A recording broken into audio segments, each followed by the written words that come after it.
Desde que lo compramos, los antiguos propietarios sí que contaban historias y contaban que había fantasmas o espectros. Algunos dicen que oyen ruidos por las noches. Pues el edificio es un edificio de 1803, que hay un manuscrito que se pide licencia para la obra en 1803. Antiguamente conectaba con la iglesia que tenemos al lado y los terrenos eran de la misma propiedad, y que el cementerio de la iglesia está pegado a nuestro sótano, vamos. Había una capilla, el sótano estaba lleno de trastos. Compró un conocido periodista para hacerse aquí su vivienda, y su mujer y su hija empezaron a hacer la obra, y cada vez que entraban empezaban a sentir cosas raras, ¿no? Pues dolores de cabeza, y sentían que había algo. Es decir, nos dieron las llaves para que volviéramos a vender el edificio, y tardamos unos meses largos en venderlo.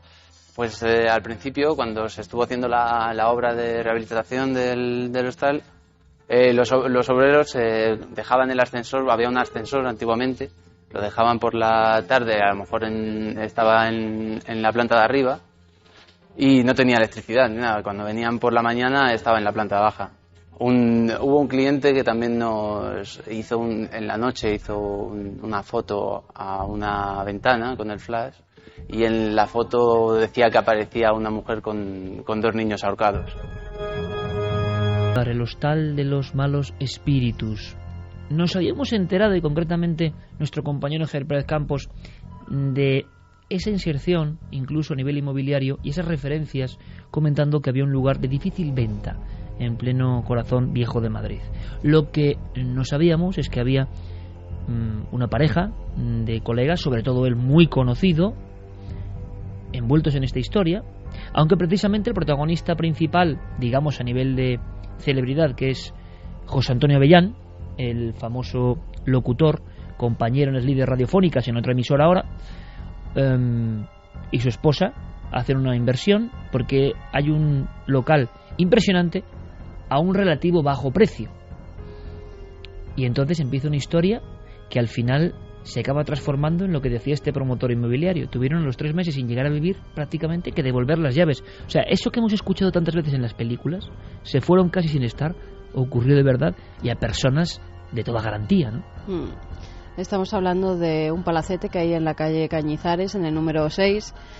La verdad que es impresionante. Hemos hablado con la mujer ¿Mara? De este conocido periodista, con Mara Colás. Ni siquiera llegan a vivir allí, Iker.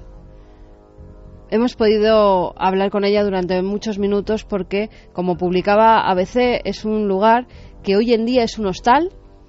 Al parecer ahora se está vendiendo. Dice la empresa que no tiene nada que ver con los fantasmas, que quieren hacer nuevas inversiones en otros sitios y entonces por eso lo han puesto a la venta. Pero parece ser que este edificio tiene una historia anterior. Varios dueños de este palacete lo han ido dejando, además con muy pocos meses de diferencia. Enseguida querían venderlo porque al parecer dentro de estas 4 paredes ocurren fenómenos extraños. Hemos podido hablar con Mara, charlar tranquilamente, y si quieres, escuchamos esa entrevista y luego comentamos lo que pasaba en ese edificio. Mara, buenas noches. Buenas noches, Carmen, es un placer hablar contigo. Igualmente, Mara. Sabemos que adquiristeis tú y tu familia una casa, una especie de palacete de principios del siglo XIX, y que allí empezaron a ocurrir cosas. Tú cuéntame cómo llegáis hasta ese inmueble y qué es lo que empieza a pasar que a ti te llama la atención. Como eres una experta en la materia, si te digo 2 cosas vas a ver perfectamente cuáles. Habrás oído muchos testimonios de mucha gente que ha pasado por circunstancias parecidas, y una es lo que puedes contar, que son hechos constatados, y otra cosa las sensaciones. Ya de entrada, la forma en que llega a mí ese palacete, porque es un palacio, con 7 protecciones oficiales, fue curiosísima, porque una gran agencia me dijo: te voy a ofrecer una cosa, tiene que ser para ti, no vale para especular, si quieres te la paso, te la cedo, te va a encantar, está en un sitio malo, pero te vas a enamorar. Yo no sabía dónde iba, ni sabía los metros que tenía, ni nada. Yo necesitaba venirme de Las Rozas a Madrid porque mi marido tenía un horario muy apretado, tenía una niña muy pequeñita, y quería estar cerca de Madrid para que su padre pudiera estar más tiempo con ella. Entonces fui a verlo, y la primera vez que yo entré allí fue espectacular. O sea, yo pensé que me estaban tomando el pelo. Era imposible que ese tipo de casa fuera accesible para cualquier persona, que no fuera para una organización o una fundación, porque era maravillosa, era como el palacio de Sisi. Lo que pasa es que cuando yo entré en aquella casa no duré ni media hora. Ya al principio fue horrible. Me puse mala, malísima.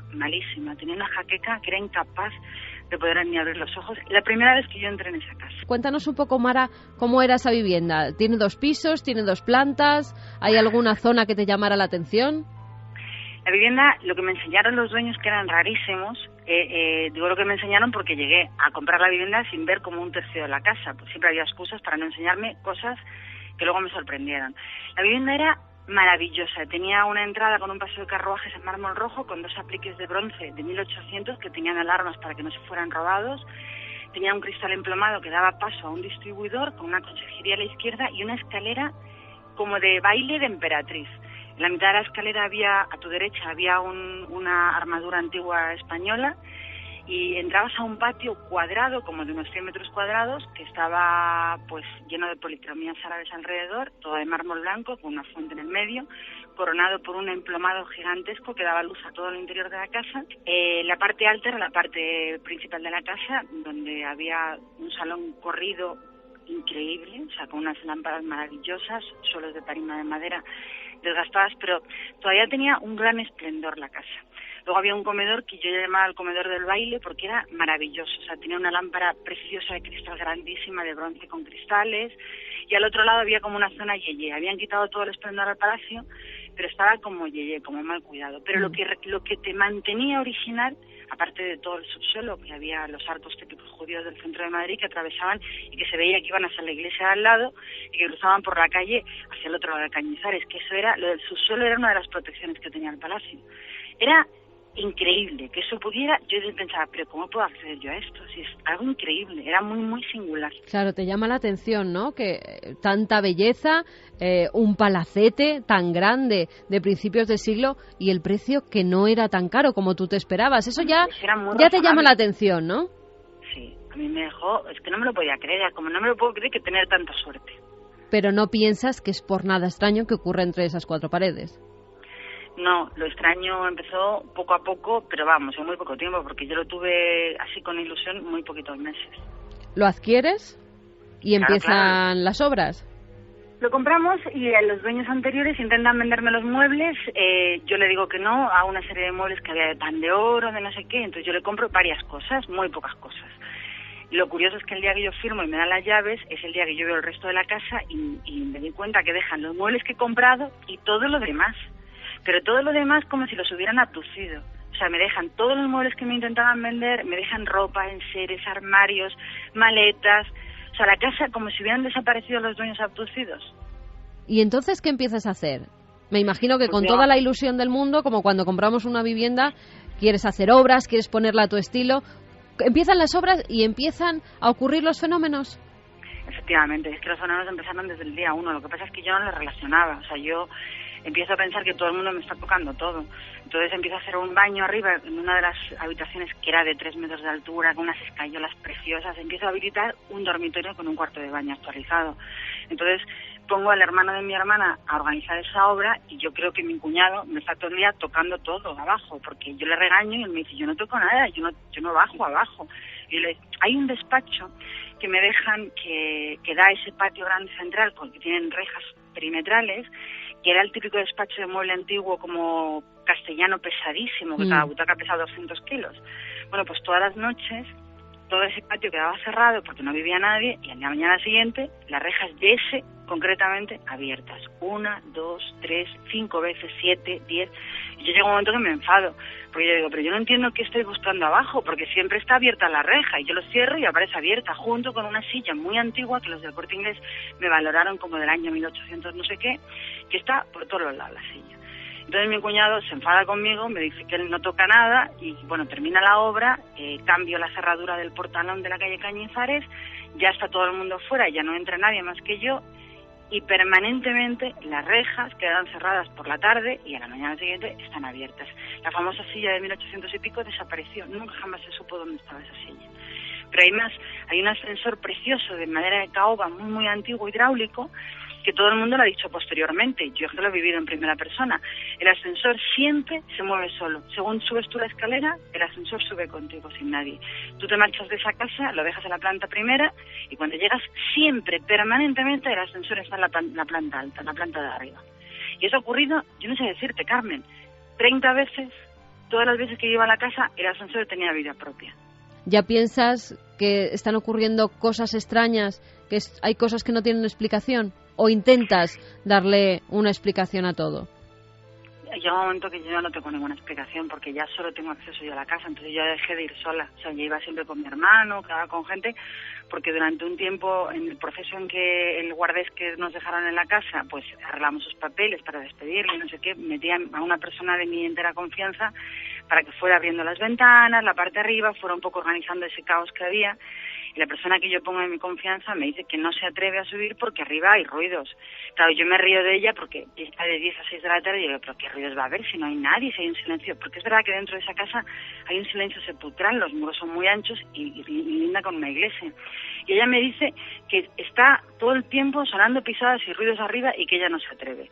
Entonces, durante el mes que está esta persona, pues yo pienso que me está tomando el pelo porque lo que no quiere es organizar ni limpiar nada.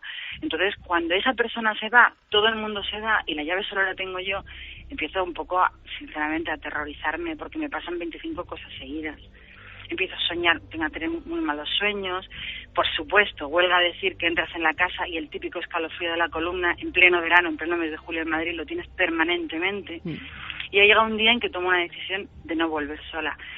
Quedo con mi hermano un mes de julio a las 5 de la tarde para arreglar un cristal que se ha rajado y que a mí me daba mucho tiempo, me daba un poco de respeto a la casa que ocurriera algo por responsabilidad civil, porque era como si tuviera vida propia, entonces no me fiaba, porque la energía era muy, muy negativa. Huelga a decir que yo siempre con dolor de cabeza, siempre sin energía, y llega un día que quedo con él a las 5 de la tarde en aquel mes de julio.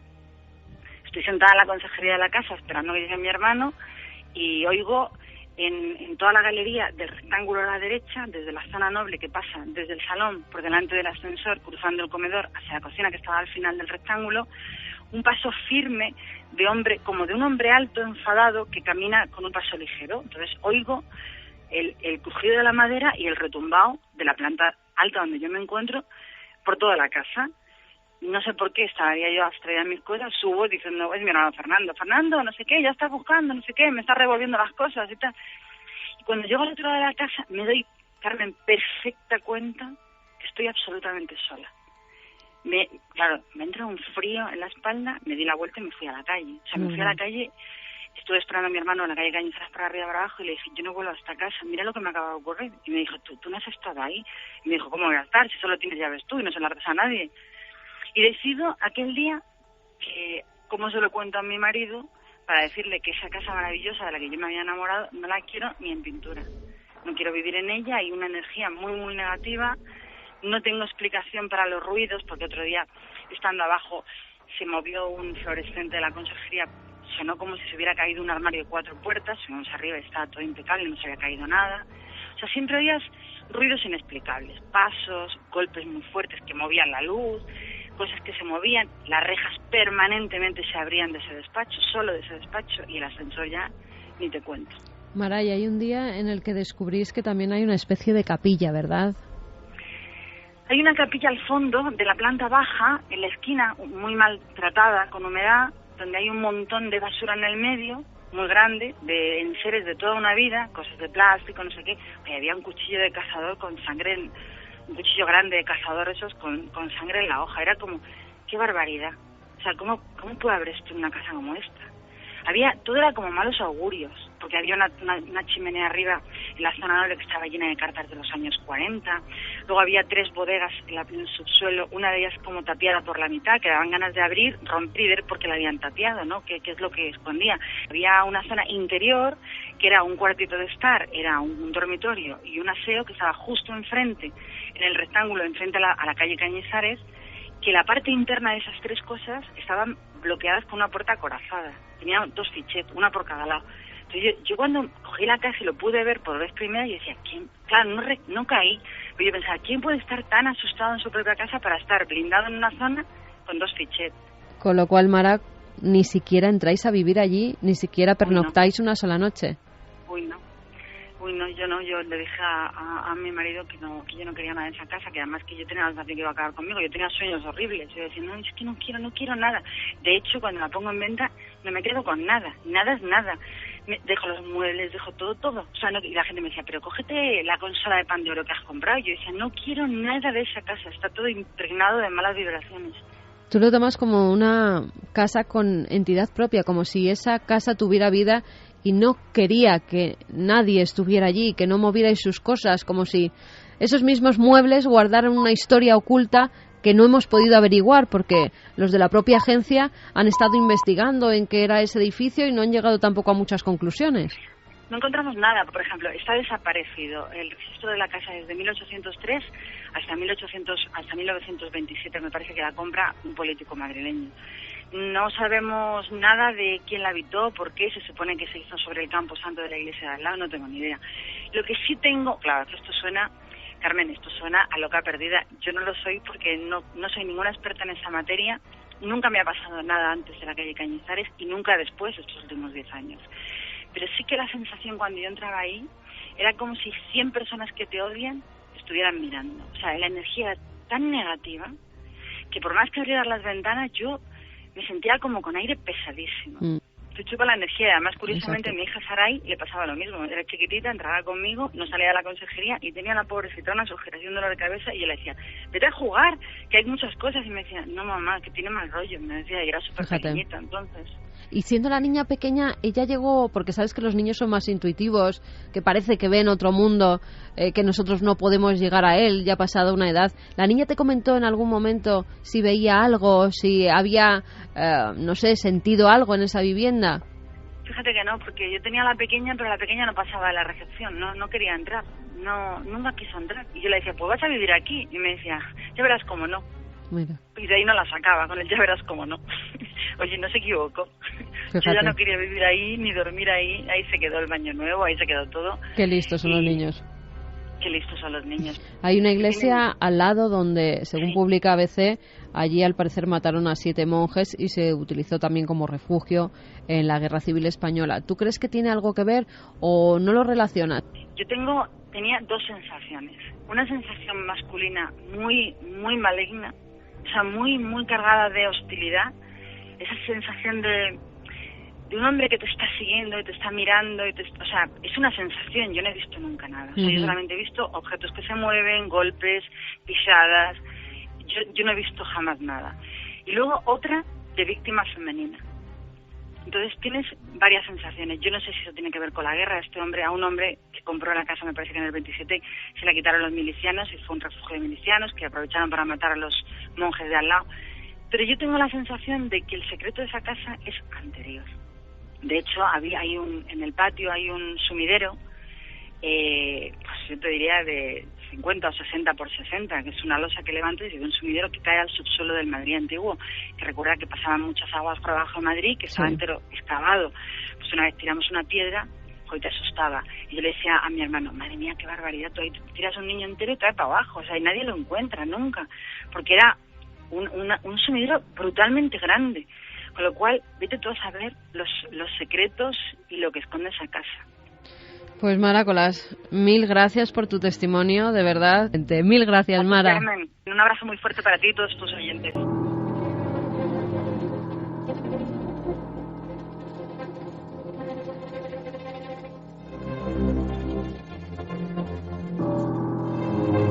Dos y 3 minutos de la noche.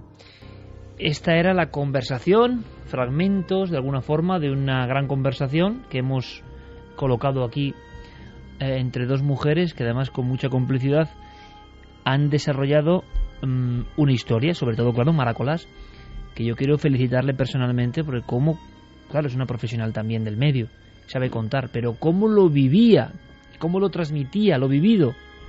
Mencionaba a su hija pequeña. Claro. Solo alguien que ha vivido esos fenómenos en primera persona puede contarlos como los ha contado. Además, una persona siendo colega, compañera de la radio, sabe perfectamente cómo describir los sucesos que han vivido. Sí, ella pero y su familia. Se ve una verdad, es que la han pasado muy mal.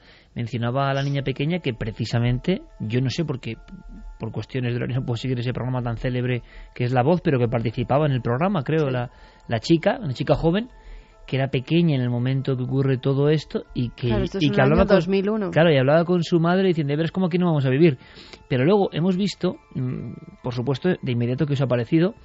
Quiero agradecerlo porque, en fin, hablamos de la esposa de José Antonio Avellán y buenos profesionales en el sentido de muy conocidos, muy célebres, no tienen nada que ganar con todo esto, indudablemente, y que siendo compañeros de otra emisora no hayan tenido ningún problema para atender nuestra llamada, pues de verdad nos alegra mucho, ¿no? Porque hay circunstancias en las cuales yo creo que las emisoras en ese aspecto son lo de menos, ¿no? Nos interesa saber, contar, y cuando hay un compañero o unos compañeros como en este caso, nos interesa doblemente porque sabemos que somos los primeros que nos solemos callar las cosas, sinceramente, porque nos debemos al público. ¿Cómo vamos a de repente contar una historia así? Claro, solo si es absolutamente verdad y te ha impactado, ¿no? Claro, hay más cosas. Primero hay un puzzle muy extraño de hechos y de situaciones. Estaba escuchando atentamente a Mara Colás y me estaba viendo a la mente de verdad la historia de Amityville, ¿no? La historia mucho más dramática de Amityville indudablemente, pero donde hay una habitación roja, recordaréis, Santi, Javi, Carmen, una habitación tapiada, una habitación roja que luego se descubre que es una especie de sumidero que va a un cementerio, no en este caso de monjes, de una cercana parroquia que hay en Madrid, en esa zona, una zona muy castiza donde ocurre esto, una zona, para los que no seáis de Madrid, muy especial, que ha cambiado con el tiempo, pero que en esencia sigue siendo lo mismo, y yo la he recorrido muchas veces por una circunstancia. En la calle Magdalena, muy cerca, estaba la Hemeroteca Nacional hace unos 15-20 años, cuando éramos muy asiduos visitantes, ¿no? Buscando recortes del misterio. Estaba allí, en la calle Magdalena, al lado de este lugar. Pero claro, en Amityville, por ejemplo, el sumidero grande que había en una habitación roja llevaba hasta un lugar donde los indios habían sido no aniquilados, sino peor todavía, puestos ahí a dejar a morir de alguna forma, ¿no? Y había habido una muerte agónica, decía la historia de Amityville, para algunos exagerada. Pero claro, esa sensación también contada e hilada de una presencia negativa, una historia que tiene que ver con la guerra civil. Sin embargo, hay que decir, objetivamente, no se ha descubierto que estén las tumbas de ese camposanto. Claro, estar cerca de la parroquia indica que eso puede ocurrir, ¿no? Pero se cree que parte del camposanto que está anexo a la iglesia puede estar casi muro con muro con lo que es este palacete, con lo que es esta vivienda. No se sabe hasta qué punto las tumbas pueden llegar a estar construidas justamente debajo del palacete. Es complicado buscar, porque yo sé que, y Mara me lo ha comentado a micrófono cerrado, que es cierto que han intentado buscar más historia de la casa y no han conseguido llegar a muchas cosas.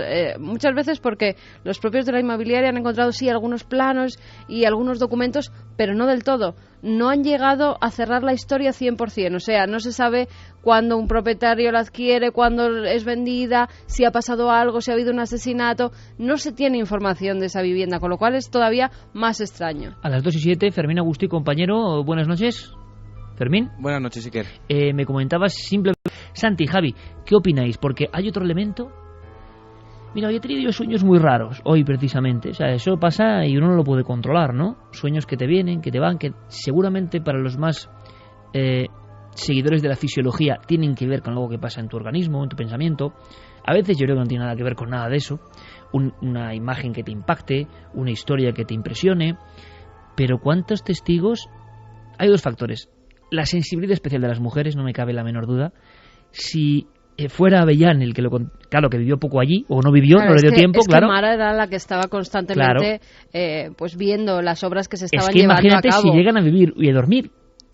Es que ella me decía que ni siquiera llegaron a pernoctar una noche porque viendo lo que había pasado, ella ya tenía pánico hasta de entrar en la vivienda, con lo cual es lógico y normal, claro. Y los fenómenos, es muy curioso porque los fenómenos ocurren solo en periodo de obras. Ojo, primer detalle. Segundo, sensibilidad especial femenina. Decía yo que ella no podía contar igual, aunque cuente bien las cosas, porque había había un sentido femenino en esta historia que se ha contado, una especie de impresión muy fuerte, como que la casa puede contigo, o te está diciendo algo que tú sí percibes. Te está diciendo márchate.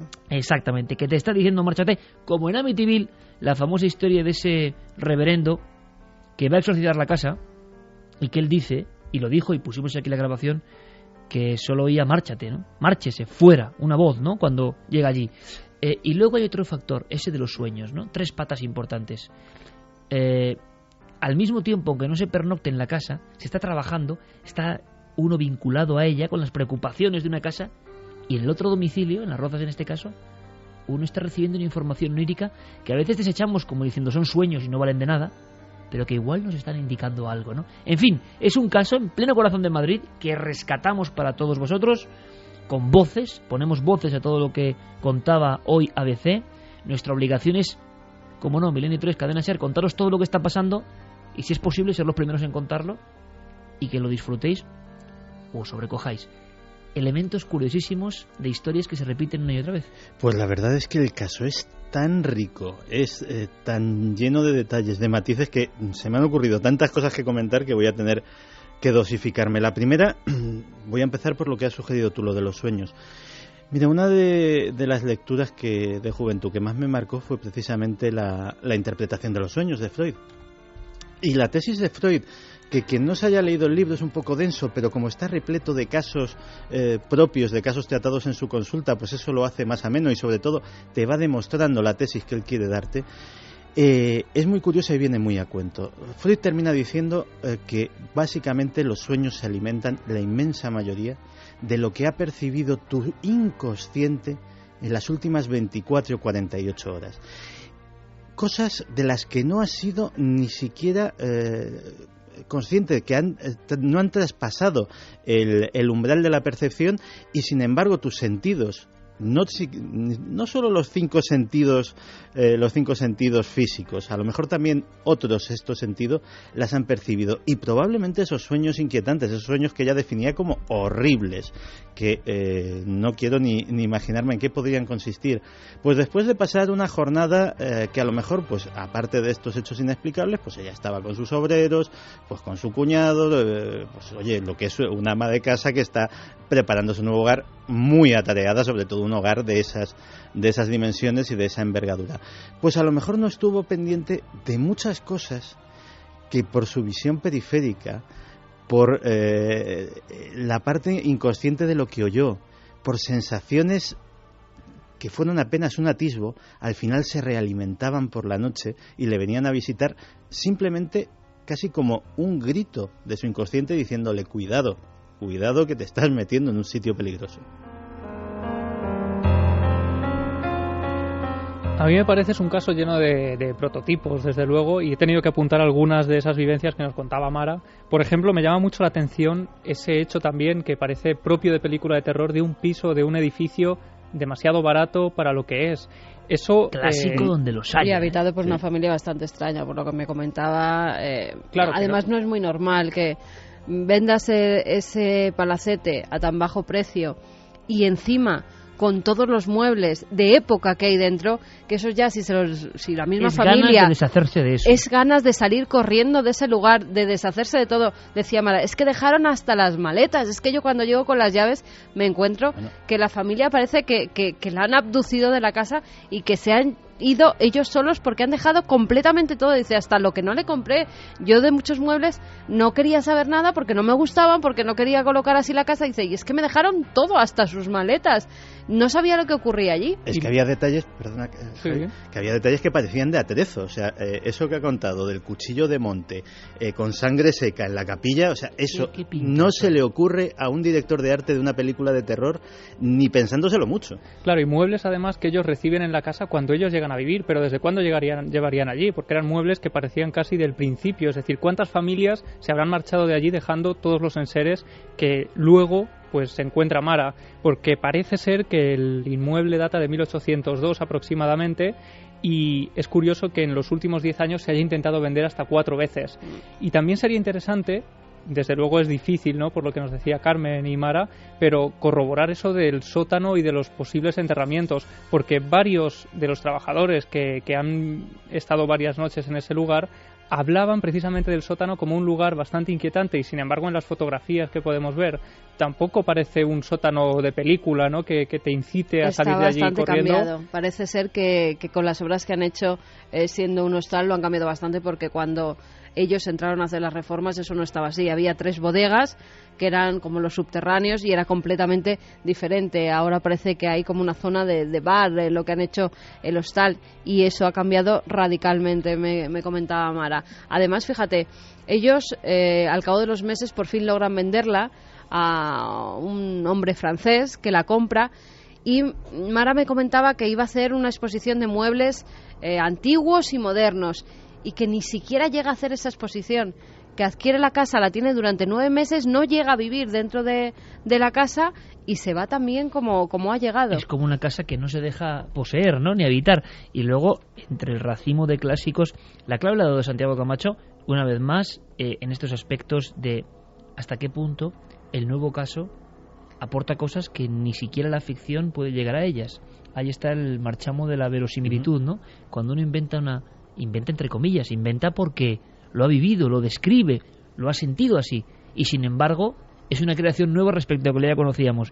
Pero hay elementos curiosísimos. Por ejemplo, dicen que cuando eso se transforma en hostal, los clientes ven a una mujer, otro arquetipo, vestida de blanco, que no es ninguna cliente, que la sorprenden vagando por alguna de las zonas comunes, y luego, sobre todo, que uno de los clientes, entre los muchos casos que comentan, incluso los promotores inmobiliarios, cosa que no es ninguna fama, también es curioso, no es ninguna fama para vender el caserón, a ver quién lo quiere ahora, ¿no? Pero nunca se sabe. Lo que sería interesante es investigar, vamos a intentarlo. Hay una cosa que yo nunca había escuchado, me parece muy fuerte, eso puede significar que creo que es demasiada recarga de tintas o interpretación muy terrorífica, demasiado quizás, pero si es verdad, ojalá esté escuchando el hombre que una noche ve algo en la ventana. Está en el hostal, cliente que ve algo en la ventana. Tiene las agallas, entre comillas, para sacar la cámara fotográfica, según cuentan, y lanzar una imagen. Y lo que aparece es una mujer y 2 niños ahorcados. Esto puede sonar muy impactante. ¡Qué miedo! Pero no parece muy lógico. O sea, es decir, nunca hemos escuchado nada parecido, y si ocurre, si es una interpretación del fotógrafo en sí, sería muy interesante que se pusiera en contacto, porque es el eco de Milenio tan grande que sabemos que a quien sea le va a llegar, que estamos hablando de esto. Nos gustaría mucho, ¿no? Yo creo que fue por error y que luego lo viene en la fotografía. O sea, no lo ve en visión directa, aparece después. Exactamente. Como cuando tú vas a un hotel, haces una fotografía a la habitación para tener un recuerdo, para mandársela a tus amigos, para lo que quieras. Y en esa ventana, reflejado, asegura que aparece pues lo que has descrito, una mujer, al parecer ahorcada, con 2 niños que también están colgados de una soga. Que es mucho decir, ¿no? Te decir, es un detalle, una cosa es una figura, una nebulosa, pero una cosa tan definida. Pues Mara me decía que ellos no vieron nada. Pero tiene muy claro que el día de las pisadas es una presencia masculina, llega a definir eso, ¿no? Sí. Por la forma de pisar. Sí. Mira, y luego Mara ha introducido ha sugerido otra cosa que a mí me parece muy interesante comentar, que es cuando hablaba de este sumidero donde uno podía haber echado cualquier cosa. Sonaba el espinazo del diablo, vamos. Sí, mira, yo hace muchos años estaba visitando las Highlands, estaba visitando Escocia, y claro, pues iba de mansión encantada en mansión encantada, y ya claro, al enésimo castillo encantado, a la enésima mansión gigantesca de tal o cual clan, que tenía media docena de fantasmas, pues ya le dije a mi acompañante, digo, bueno, ¿aquí qué pasa? O sea, que de verdad tenéis un fantasma en cada casa. Y claro, me hizo una reflexión que no se me olvidará hasta ahora. Dice, mira, nosotros ahora, tú, yo, tú en Madrid, pues yo en Glasgow, vivimos en casas pues de 50, de 100, de 200, de 400 metros cuadrados. Perfecto. Y eso es una casa que está en una ciudad, que tiene vecinos, que es un chalet adosado, que es una... Esto es una casa que tiene 4.000 metros cuadrados. Y esto, aparte de ser muy grande, en aquella época daba impunidad. En estos muros, durante todos estos siglos, aquí ha pasado de todo. Y nadie fuera de estos muros se ha enterado jamás de lo que sucedía. Y eso es lo que diferencia una de esas grandes mansiones, que realmente no con nuestra vida urbana o incluso rural de hoy en día, no nos podemos imaginar lo que era vivir en un entorno enorme, completamente cerrado, completamente aislado del mundo, donde las personas muchas veces, sobre todo si pillaban a un cabeza de familia que fuera especialmente tiránico, etcétera, etcétera, podían vivir en un mundo prisionero. Exacto, encerrados en su propio mundo. Ahora escuchamos rápidamente, primera ráfaga, porque vamos de inmediato con lo que está pasando en México en tiempo real, vuestras opiniones de qué os ha parecido este caso, ¿no? Nuestra obligación era hablar con los protagonistas. Pero lo dice muy bien Santi, la sensación de que ya han pasado cosas. Viendo el aspecto del lugar, hemos visto fotografías e imágenes del lugar ya remozado, pero la propia distribución suena a palacete donde, no sé, o han ocurrido cosas raras, o muy de logia extraña, no sé, suena algo que no acaba de entenderse. Tenían que y un tener poco oculto, ¿no? Mucho miedo, como comentaba Mara, los dueños anteriores, para tener una especie de búnker dentro de su propia casa. Porque eso parecía que era para defenderse de algo, pero ¿de qué? Hombre, pero si es una habitación, puede ser una habitación del pánico, ¿no? Ya, pero una habitación del pánico en un palacete que tiene rejas, que Ya. tiene alarmas, con 2 puertas como de las blindadas de banco, de esas que son acorazadas, mucho miedo tienen que tener, o algo de mucho valor tenían que tener dentro para que hubiera esa habitación sellada en la que no se podía casi acceder. Además, otra cosa, ¿por qué a Mara no la enseñan 1/3 de la casa antes de comprarla? Había 1/3 de la casa que no conocía, como comentaba ella en la entrevista. Pero era la capilla luego. Era parte de la capilla.